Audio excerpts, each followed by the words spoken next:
Welcome to the Forged in the Fires podcast with Fireman Rob, where resilience meets reality. Hosted by Fireman Rob, a firefighter, Ironman athlete, and mental health advocate. This podcast is your destination for stories that inspire, motivate, and ignite change. Each episode features incredible guests who face life's toughest challenges head on, sharing their journeys of courage, perseverance, and triumph. From first responders to world-class athletes to everyday heroes, these are the stories that remind us all of the strength we have within. Get ready to forge your own path, because here, we don't just overcome, we rise above. This is Forged in the Fires with Fireman Rob. All right, welcome back to Forged in the Fires podcast. I'm your host, Fireman Rob. Today's guest, this is an amazing guest, CEO, founder of the Mentor Project, which is amazing. I want to get into that more. Applied Developmental Psychologist, so I'm in trouble. Featured in TEDx, Thinkers 50 radar list, all sorts of amazing things. And also, I read the study that she did. We're going to get into it. Let's just stop with the introductions. Deborah Heiser, thank you so much for joining me today. Hey, thanks for having me on. I'm really excited to be here. You know, it's amazing. You know, you went into psychology. I first want to figure out what made you go into that developmental psychology arena, because it's a very daunting task. You know, it is. I didn't even know what a psychologist was, actually. So, so it was a really daunting task. It's easier for some than others. That's awesome. What happened was, it's the old story of you don't know what you don't know. And right. I used to go visit my grandma down in Florida, and she was the fun grandma. You know, everybody loved her. She always had like the cool clothes. She always had her hair dyed. You know, like I could go there with shoes and get by because she was so like awesome. Anyway, I went down one time and I was like 19 or 20 when I went down, and she wasn't herself. She was like grouchy and her hair was unkempt. And I was like, what in the world? And I talked to somebody at her independent living facility, and they said, oh, we're going to fix her. And I was like, what are you talking about? And they said, she's depressed. And I was like, what's that? And they said, oh, it affects her mood. She had COPD. And so they gave her a med and it didn't quite work right. So they're going to switch it. And she said, by the time you come back, she'll be better. So I was like, all right. I came back down, and she was so much better. She had a boyfriend named Wilbur. And I was like, wow, I want to be a grandma fixer now. I want to go into whatever it was that woman did. And she was a psychologist. And so I took the long road to get my undergraduate degree because I switched majors. And that was like my third time switching my major. And I got it done. And then that was the beginning of going on and doing research and going into the field of applied developmental psychology. Wow. So I love that, grandma fixer. That is like that needs to be a title for people. I know. Well, that was my title for a while. I was like a true blue grandma fixer. I went into research and everything. But yeah, we need more of those. I love that. And it's passion. It's a purpose that drove you. It was if anybody loves their grandma, you understand that passion. Oh, by far. And I wasn't alone. Everybody, has somebody that they really care about. And when you see that person suffering, you're like, that's it. It was an aha moment for me. And I'll tell you, it wasn't an easy road. Tell people back in the 90s that you're in the field of aging. It was a serious cocktail party killer. Nobody wanted to be around me. No one. Well, you have that defining what after 40 looks like, and everybody's like, I don't want to even hear. I don't want to know. I know they don't know the good stuff, honestly.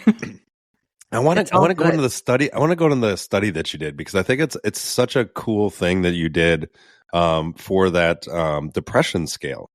because like the story that you just told, because I think it's so powerful when somebody researches something that they love about and have that passion, but at the same time, you're kind of bucking the system by doing this research. So you're going to get a lot of kickback. Can you go through this study? I'm not going to overview it, but I want you to go through the premise behind why you did that study and what was the hurdles in doing something that most people were like, we already have something there. Why are you doing that? Sure. So let me just set the tone. I've lived my life by like learning as I go along, right? Yeah. So I get out and I'm getting my PhD and I'm finishing it. And I'm working in a nursing home. So I'm doing everything you're supposed to be doing if you want to work with older adults. Right. And here I am in a large 705 bed facility in Upper Manhattan. And I go in and I'm looking around and I say, boy, everybody looks kind of sad. And so I said, it looks like people seem kind of sad here. And the people there that work there were like, no, I don't know what you're talking about. They're all rated really happy. And I was like, huh. And I'm literally thinking, oh, it must be me. I must be seeing things incorrectly. They're the experts and I'm the, person just finishing up my degree. So I kept coming back and I kept saying, gee, it just looks like they're depressed. And so it was more curiosity on my end to see like, why am I seeing it this way? So I could figure out what I'm missing. So I said to the facility, listen, I'd like to do my dissertation, which is your final big research project that you have to do at the end of your PhD on depression. And I'd love to be able to study the people here because I just want to give them a quickie questionnaire to see if what I'm going to pick up is the same as what you guys are getting with the governmental, the regulatory study. And so, so I went and I said to them, how is it that you assess depression? And there was this measure that was created by the government called the MDS. And what they did was they had two questions. They'd say, so is Mary crying? And somebody would be like, no, Mary's not crying. And that was a checkbox, no. And then the other thing was, I love the 1920s. Yeah, exactly. And then the other one was, are they taking a ton of meds for depression? So anyway, I was like, let me just do this. So I did 705 questionnaires and I got all my like friends and everybody else who was in graduate school to come and learn this scale and give it out and do it. And we ran around and we collected 700 something of them. And then I analyzed it and I said to the nursing home, you know what? We have a 44% of the people are screening positive for depression with this screening tool. And they were like, listen, we need a diagnostic tool. We don't buy screeners. And I understand, and I wouldn't either. But I was like, okay. So I was so naive, that I called the person who was the person who created the gold star, test for diagnostics of depression. Nobody thought I'd do that. I was just like, so naive. I did it. And she was like, sure, go ahead and use it. Here's my consent for you to do it. So then I gathered up some more graduate students and off we went doing this. It took a couple hours to do this scale and we did a bunch of them and it turned out to be exactly the same as the screener. Oh, so no kidding. What happened was I published that as my dissertation and then submitted it to a journal. And it got picked up. It didn't even need revision. So when that happened, they had the government had to change how they assess for depression in nursing homes. I was just some naive kid who was like, but with a passion. That's yes, the difference. It was a full-on passion. Like this, I have to learn why I'm wrong. And it turned out that now all of the nursing homes in the United States have to assess for depression differently now. That's huge, though. I mean, you didn't. What was that mindset? I know you said that you were like, I don't know, but there had to be that feeling because you were getting that feeling from other people. Like, why are you thinking twice about this? What is that mindset to be able to do that? To just keep pushing and go, I don't think this is right. I think it's that have you ever had a nag and you can't let it go? Yeah. And I knew these people at this point. It wasn't that I was there so long by then, but I actually saw them as like people that were like my grandma. I really and truly, there was one lady who wore pearls with her sweatsuit, and another, awesome. Like I could tell you how that I could describe to you an enormous amount of these people because I actually saw them as people. And I said, is this it? Like, is this what old age is? It can't be. And it's not. It really is not what it is. So that was really what got me going. I just kept thinking, is this the future of all of us? And we need to change that. That was really what was behind it. Like a fear for myself, a fear for my friends and family, and a fear for the people that were there. Like they needed more. And that leads me right into like the amazing project that you're doing right now, the Mentor Project. When you have people in this world, like there's a lot of cookie cutter things that are handed to us, or there's a lot of things and somebody's went down this safe path. Why don't you keep going down that path? This Mentor Project it's that knowledge, that innovation, that different inspiration that is changing lives all over the world. Tell me more about this Mentor Project because I think it's so powerful. It's kind of the same thing. I think now you're kind of getting an idea of like if I'm like a dog with a bone with something. Yes. So yes. Basically what happened was I started to pivot away from studying everything no one wants to have and get, which was, depression and Alzheimer's and all these things. Yeah. And I started to look at what is it that we can look forward to. And in midlife, we're built just like breathing and walking and talking and all of those things to have a desire to give back. And everybody had been taught, and the way we give back is through mentoring, volunteering, and philanthropy. And so I really wanted to focus on mentoring because you're giving a piece of yourself. So I started to look at that. And then all of a sudden, when I was researching it and looking at it and talking to people and doing all sorts of things, and all of a sudden, boom, the term mentor got hijacked by corporate America. Yeah. And it was seen as something that was another task to sort of like exploit employees. And I'm saying this, and I sound like somebody that's a little extreme, but what I really mean to say is that it is not the way it's being misdefined and looked at in the wrong way. So people don't engage in it right. So what happened was I started to talk to people. And when people were talking about go find a mentor, I'm like, wait a second, that's not how it works. Mentoring is mentor driven. It's not like, you can go and like, it's not a dating app. So like, so true. I said, okay, I've been talking to all these people and this is like 2015.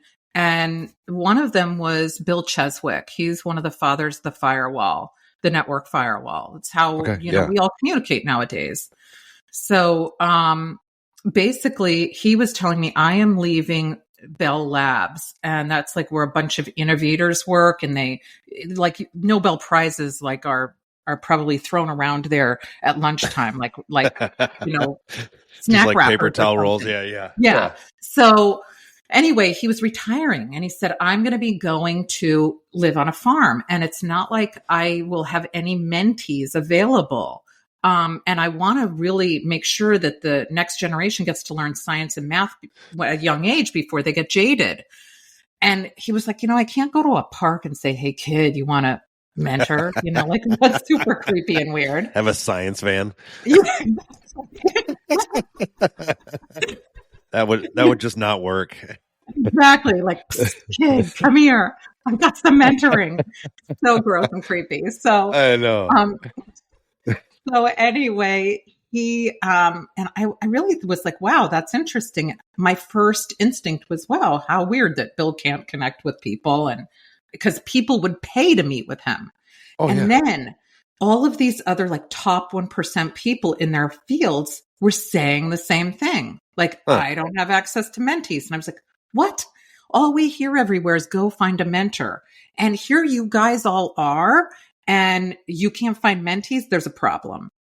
Right. So we decided to first start to try to get, and when I say we, there was like about 3 of us, and my dad was included. My dad was, anything I ever asked of my dad, he was like, I'll help. Like, I'd be like, we need a website, Dad. He'd be like, I'll do it.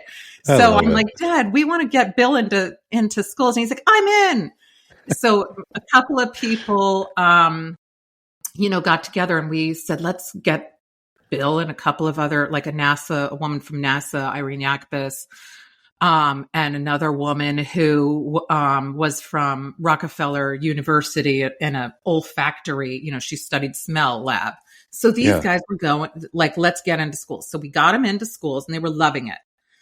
And then we said, let's start a company. A lawyer came on board and helped with the, getting it going. So we had about 7 people, and everybody said, you guys are like, handful of crackpots that are out there doing this stuff. Like, nobody will ever want to do what you're doing. Nobody who has a 1% job out there, the top 1% of their field, or anybody else is ever going to want to volunteer their time and go like mentor student. And I was like, okay, then it'll just be us with our $547 in the bank. And when did that ever stop you though? Right, exactly. So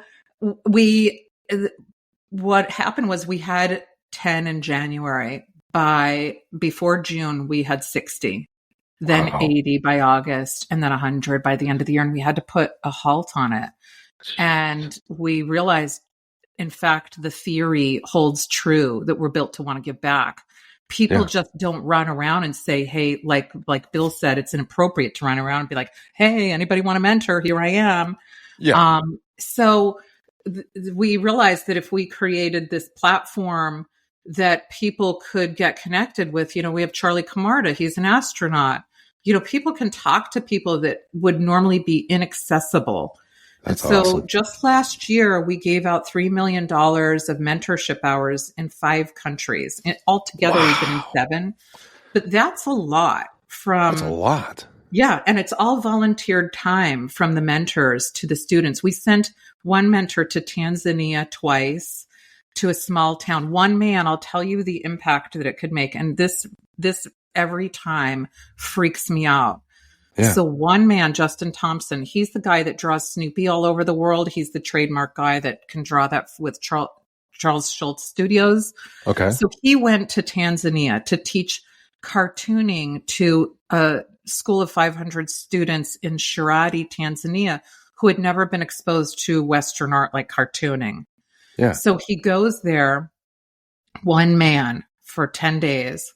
And he draws a mural on the side of the school, which was, the whole school had no decorations at all. Nothing. It was just brown walls. He goes in and he puts a mural up, and out come the men from the town, and they're like helping him with the scaffolding and doing the paint and, like stirring the paint. And the women were holding their babies and the kids were all gathered round. And then he went into the school and he started to teach the kids. And it ended up that it wasn't like he changed one life. He changed an entire community of more than 500 people in just 10 days. He came back. They loved it so much. He went back the next year, and it was more kids, different people, a different like even more of the community. And then 6 months later, he went to Brooklyn to do the same thing in Flatbush with kids there. So one man has impacted not just a kid, but an entire community, and now a new community. And I just find amazing. The power of mentorship to be an opportunity for all of us to make the world the place we want it to be. That's so true. It's such a powerful thing, and to have all that knowledge and that passion and the understanding that others are looking for, and then not only to give of yourself, but give of your time. That's a huge thing. How do you feel about being able to start this, being able to give these people a platform to have their voice heard? I don't think about it that often. I feel like I'm in it. I don't know if people like resonate with that, but when you're in it, I don't even look around. It's like I'm with blinders moving forward. I don't often have the chance to sit back, but if I really reflect, it's not me. I would say, honestly, it's every single person that came on board. I'm like a psychologist. I'll be quite honest with you. I would not choose me to be a leader. Okay. And here I am. I'm driving this bus. And I'll tell you that it is not me. It is everyone else making sure I don't crash. That's it. Because honestly, I love that. So I feel really good because I have all these mentors around me. They're like friends now. People will stay at my house. I'll stay at their house. We get together. It's not a group of people that I'm not meaningfully connected with. And so all I feel is, wow, I have an extended family that means something to me. So my world got like richer is really all I'll say. That's amazing. Now, wouldn't you say, though, this is an interesting statement, but wouldn't you say that leadership is really mentorship when you look at it at the end of the day? Leadership is having mentors help you lead. Like, so Okay. I can stand there and hold the wheel of the bus, right? Yeah. But I'm not the one really guiding it. It's everybody else. So yes, leadership That was is the allowing ultimate psychologist description right there. Leadership is allowing everyone else to make sure that it goes in the right direction. I am not the one. And I'm sure I like that, yeah. If you talk to anyone on my board or the advisors or anyone else, they'd be like, yeah, oh, she needs all of us. Like they wouldn't corroborate with what I'm saying. That's fantastic. I love that. Well, I mean, I love the fact that you've dove into this mentorship side. You also wrote a book, The Mentorship Edge. When you wrote this book, what were you trying to purvey to individuals that they could take away and apply to not just their business life, but also their home life? So everyone is a mentor, every single person. And I would say, don't think of mentorship as work and don't think of it as a way to get up in your job. Yeah, it is, but that's only one part. Yeah. Mentorship is our culture. It's our values. It's our religion. I mean, where does religion come from? It didn't pop out of a box that, and you weren't like, ooh, look at this. I have a religion. It's been passed down for centuries. It's, every holiday when you have a gathering, it isn't like you recreated a new thing every year and it's a new theme.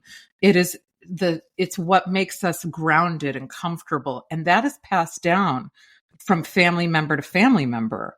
So I wanted people to understand that mentorship is not a work word. Mentorship is a part of our lives, like walking and talking. We should expect it in our lives.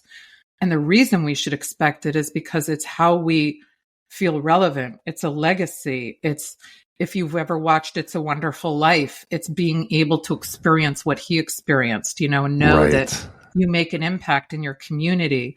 If you only see mentorship as a transaction, you'll never be able to see that, in fact, we're interwoven with all the people around us. So if you look to your left and you look to your right, you're looking at a mentor. And so the book brings out, it really defines what mentorship is, what it isn't, how it's different from coaching, how it's different from sponsorship and advising and all those things. People will say, well, I'm a coach, an advisor, and a mentor.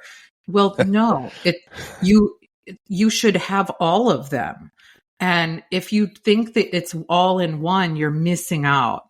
So I give some stories about all sorts of different ways that people have mentored, like Charlie Camarda, for example.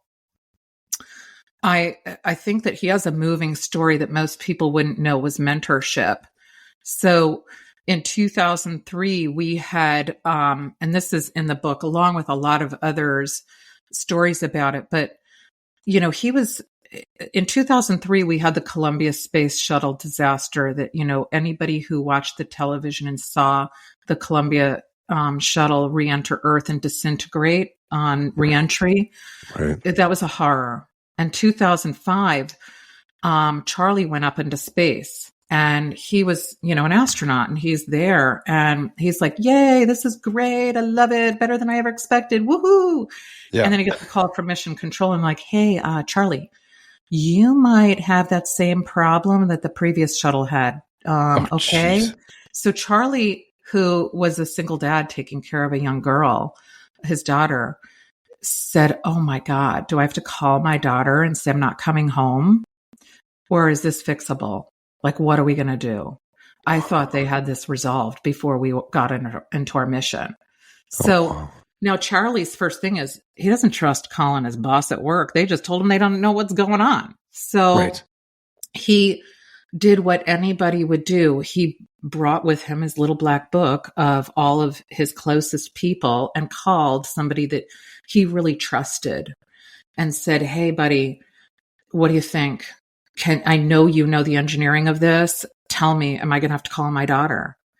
And he said, "Let's go through this." And he brought in his expertise to walk Charlie through what he already knew. And they determined that a spacewalk would have to happen because there was a tiny tile that broke. And that's exactly what caused the peril of the previous mission. So Charlie called Mission Control and said, we have to do a spacewalk. And they did, and they made it home safely. Now, that person Charlie called is a lateral mentor.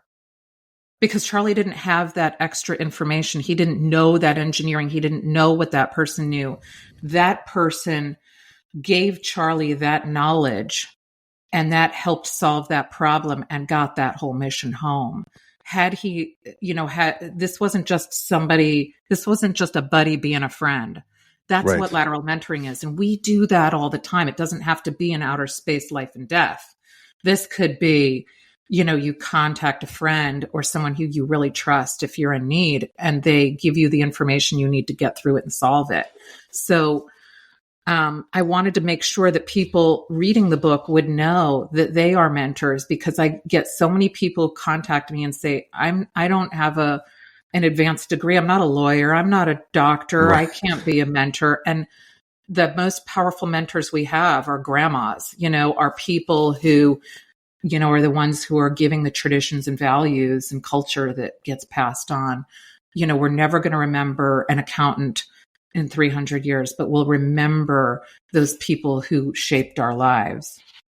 Jeez, you circled it right back home to the grandma saver.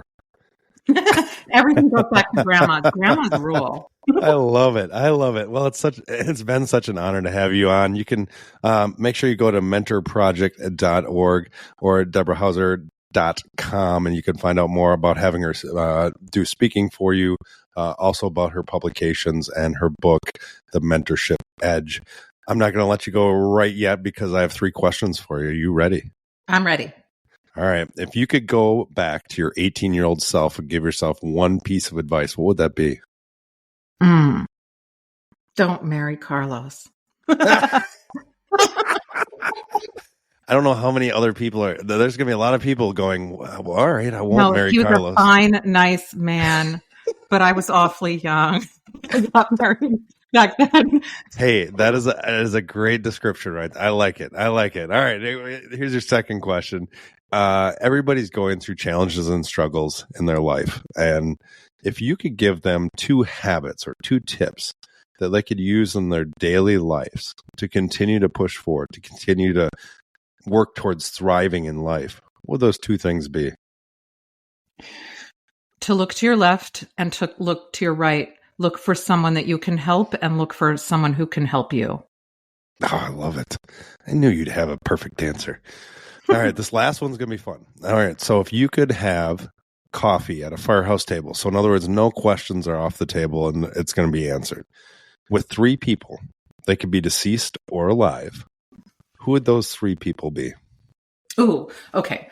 Marie Curie, because she was pretty amazing. Yes. That would be what how many do I have? 3? You get 3. You got 2 left.